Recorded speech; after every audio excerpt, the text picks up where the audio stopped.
Hey guys, Coldbrew here. Welcome to the test server, guys. We've got access to the test server. We'll be showcasing the Fusion champion. The Fusion is going to start, Fragment 7 actually, not a Fusion. It's going to start in a couple of days. I think Thursday is what they said. But first things first, he's got, I think that's a Doom Tower key on his chest. But anyway, Versulf the Grim, guys. The provoker champion, fragment champion that will be having included in the game as one of the new fragment summons. This guy, he was surprising to me. So first things first, I saw his skills. Okay, you might have seen these already. He has a provoke and a shield on himself on his A1. A2 does an AoE, then a double hit if the enemy has either a stun, freeze, fear, true fear, or provoke debuffs. And then each hit has a 75% chance of placing a leech debuff for 2 turns. So that's actually really great. That's really great because he can actually, do that double hit and do some serious damage. And he's an HP based champion, really a tank, supposed to be like a tank, but not really. He can actually hit with this, especially when he double hits. And then he has an A3 increased defense buff on all allies for 2 turns. Also plays a 50% ally protection buff on all allies except this champion for 2 turns. Which is fantastic for the cooldown. So 3 turns with 2 books only. He doesn't need that many books actually to be effective. I mean, if you get lucky with this, you don't really need the A2 if you're just building him to be a champion that assists all your other members, get that increased defense and ally protection. Then yeah, definitely you don't need all the books. And he also has a passive 20% chance to place a provoke debuff on the attacker for 1 turn, occurs once per hit. So that's not really crazy. I mean, to provoke when getting hit. It's a 20% chance though. It can be annoying. Possibly in arena defense. Let's say you have this guy in your defensive team. He's forced also when the Trunda comes in to attack. Then she'll be possibly not only provoked but also landing those weak hits on him. He also has an aura, guys. HP in all battles increased by 33%. So I built him with a Savage set. The reason is I just wanted to see how hard he hits because I know that he hits hard. And I don't have the best gear available for HP champions. And with the gear that I managed to gather around, I've got 77k HP, 182 speed, 105 critical rate. I know I can drop this. And 238 critical damage with Helm Smasher, okay? I didn't go for any accuracy because in this build, I'll be just going for those big numbers hopefully. And here are the masteries. I went Helm Smasher and then the support route, really picking up Lore of Steel and Master Hexer for his leech, but didn't really care about that. I could have done the shield maybe because he does cast a shield on himself maybe, so I could have done that, give himself a little bit extra shield. But let's go and see how much damage he does. First things first, I'll show you what he does in stage 12-3 of Brutal. I mean, many champions with this kind of gear would have hit hard, but this guy is fun. So let's look at his A2 first. Boom! Look at that! Look at that animation, by the way. So we got 2 weak hits. That's why they didn't die. But about 50,000 crit there with his A2. And then let's do that A1. Oh, we got a weak hit. Look at that, 52,000 with his A1. Let's do this again. Boom, look at that, 63,000, 50,000, and there's no defense down. I don't have the best gear on him, and he has 80,000 health, which is crazy, right? That amount of health can help him survive possibly at least 1 hit from Trunda, except maybe if she does put a defense down, then maybe she does like 100,000 crits per hit, especially when it's not a weak hit.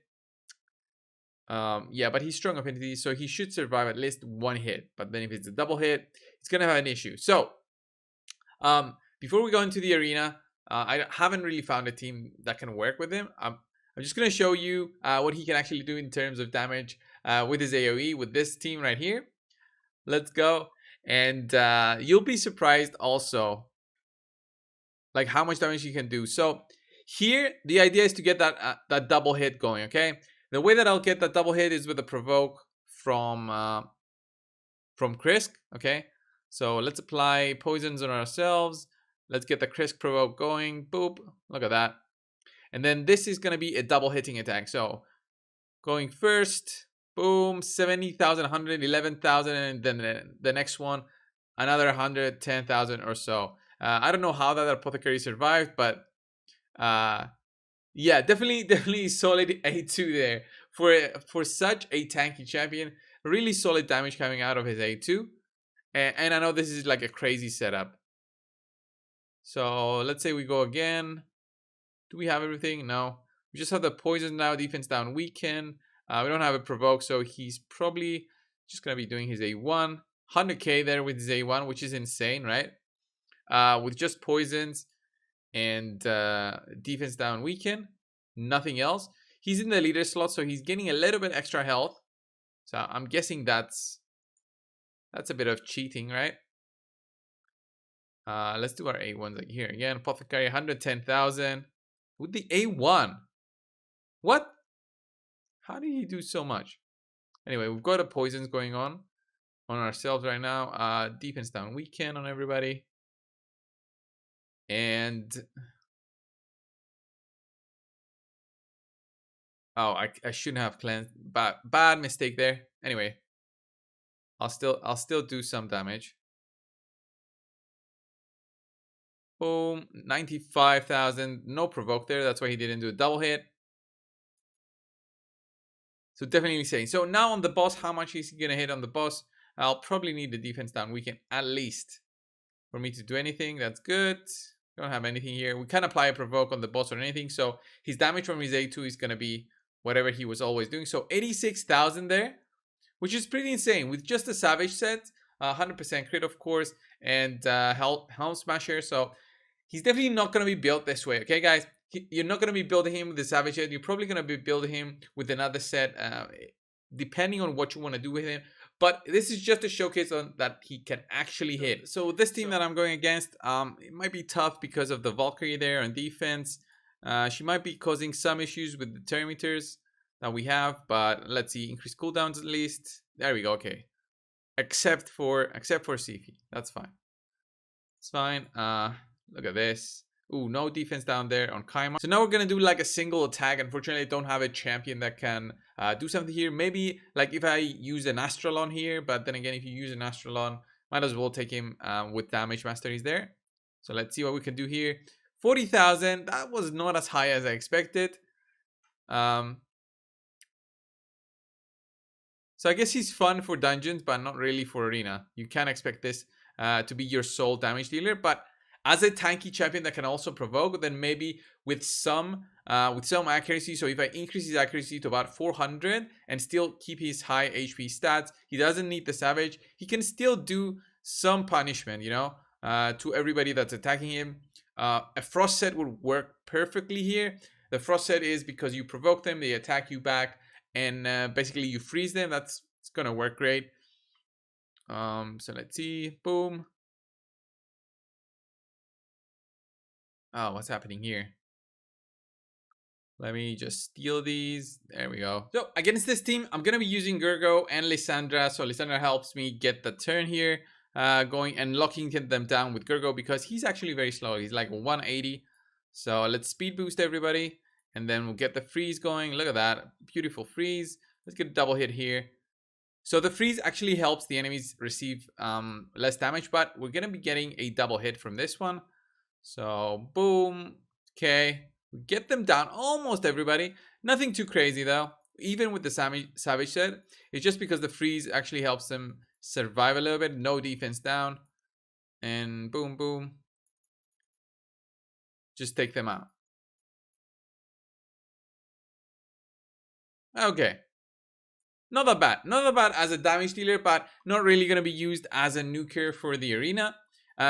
What I want to do now is just switch up his gear, put some defensive gear on him, and see how annoying he can be with all those provokes. So now, guys, I've built Versulf with a more tanky set, of course. I think the best set for him would be the Guardian set. He's gonna have very high health. Having that additional, you know, absorption of damage for his allies, including his ally protect that he applies. I think it's gonna be really great for him. Heals by 10% of every turn, plus an immortal cell for another 3%. He's going to be covering a lot of health every single time he takes a turn. And also when he does take a turn and goes with his A1, he'll also have a very high shield because he has now 85,000 health, 2.7k defense, 200 speed this time, no damage stats here, 307 accuracy. That's going to be enough for most areas of the game, except for maybe the Doom Tower, where for the Doom Tower, I might even go forgo the Immortal sets here and go for Perception gear if you want to reach that 350, just to be on the safe side for all stages of the Doom Tower.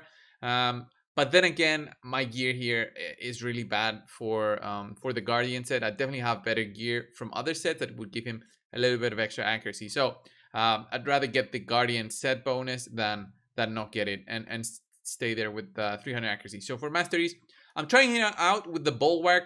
Bulwark set actually will be protecting my allies with a damage reduction by 5%, and Versulf will be taking it. He'll also have Selfless Defender here for that first hit every single turn. We also have Cycle of Revenge. When somebody is hit from your team, you'll gain some turn meters, so you gain more turns, get that ally protection going, increase defense. And then I went the support tree as well. Try to get lasting gifts. I had to get Cycle of Magic. I didn't see much use in Merciful Aid, so I did get the lasting gifts. Is going to extend the duration, hopefully, of his increased defense and ally protection to 3 turns, 3 turn cooldown. It means they'll have it on throughout the fight. So let's go and see how great of his support is. I have no doubt he's going to be an amazing support for dungeons, in the sense that there's no chance with a 200 speed that you won't be rotating through all your skills throughout the fight. So you'll even have him in the leader slot, I would say. And then let's just put in a team. So guys, now we are in Dragon 25. We're going to showcase him as a member of the support team. Okay, with Apothecary, we're going to have another defense down here, Althar, to kill the dragon, and then just the Cold Hearts for damage. Not going to bring in anybody else. I could have brought whoever, but just the Cold Heart. Oh, she got lucky. Relentless there, but nothing too much there. So there's the Ally Protect. There's the defense up, and I want to see on his protection with both the Ally Protect. Oh, look at that. So 13,000. There's the Leech going. There's the Ally Protect, protecting my Tyrell there. And then boom.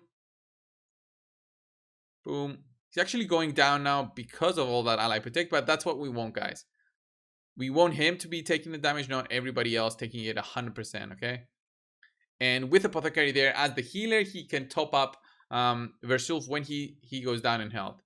So yeah, pretty good combo together with the healer. The Leech is not going to be enough for him to take back health, but it's definitely going to help in terms of that 18% healing that it gives. So I definitely think the Guardian is a really solid pick. So look at him absorbing all the damage. When he gets an A1 going, he gains 10% health as a shield. So really, really good as a tank. So my team is taking damage here. There's no attack down on the majority of the targets. There's attack down wherever Tyrell would go, but on the majority of these targets, there's no attack down. So even if you don't have an attack down yet on your team, for stage 25, look at what he's helping you survive there. The Guardian set is totally craftable, so you can craft a 5-star set. Hopefully you get lucky maybe with the primaries, and yeah, I think that should be enough. So yeah, definitely a solid tank. I'm gonna say that on paper, when I saw Versulf, I was really disappointed on where I could use him. Unfortunately, I can't showcase him right now in the Doom Tower. Everything is locked for me. But I was definitely disappointed when I saw his skills. But now in action, he's way better than what I thought on paper. Usually fragment summons are way easier, guys. So don't be so disappointed with the champion if you didn't like this showcase in terms of what he can provide to your team. He's going to be a great addition if you were having some difficulties, if you're in the mid game, having some difficulties with some bosses. But definitely a cool champion. A cool champion to have in addition to whatever other champions you have. A good provoker. I think for my free-to-play account, for example, I do have other provokers that fill the role of helping me beat that Magma Dragon. So he's not going to be that amazing for beating the Magma Dragon for me on the free-to-play. No use really for the main account, but as a collection, he's going to be fun. So this was the video, guys. Thanks a lot for watching. Subscribe if you haven't already. And guys, I'll see you in the next one. See ya!